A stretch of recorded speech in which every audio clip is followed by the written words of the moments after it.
Thank you so much. At this time, I am now closing for real this time, the public hearing portion of the meeting to allow for further discussion amongst the board.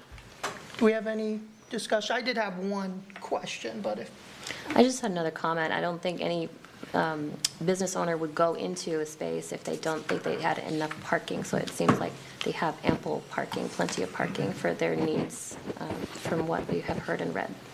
and I just wanted to get clarification from city staff. The internal parking, if they have tenants that aren't complying with their rules regarding parking, it's up to that board of that private property to enforce that parking.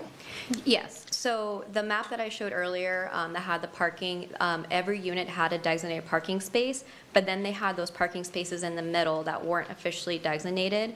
One of the businesses is using that to store their fleet vehicles throughout the evenings, but during the day, those fleet vehicles are out.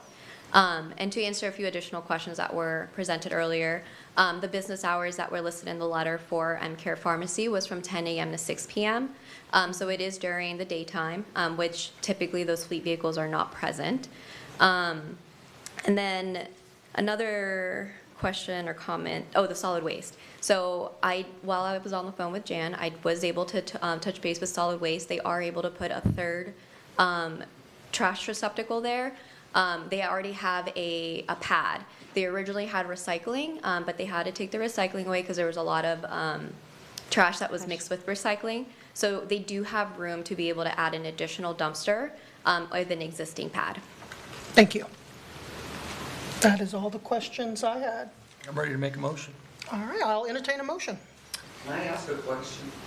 I'm sorry, at this point, we've already, All right, so I, Anthony Serrano, move to approve CD2 D24-001. is there a second? Second. Before we vote, I do want to make the board aware, due to our quorum, a 3-1 vote is needed to pass. Before we have a vote, I'd recommend amending the motion just to clarify that the board has found that it meets the requirements in the city's comprehensive development code. Mr. Serrano, or, So I need to state that in my motion.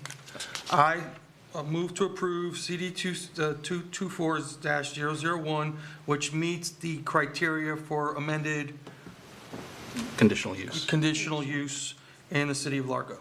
is there a second for the amended? Second. All right, we have a motion and a second on the amended motion. Ms. Owen, can you pull the board? Yes. Vice Chair Faustini, Yes. Ms. Donardi, Yes. Ms. Cato, Yes. Mr. Serrano. Yes. Motion passes 4-0. Thank you. Thank you. Well, welcome to the board, because I'm going to resign. I'm done. All right, we'll give a minute for the room to clear out here before we move to the next item.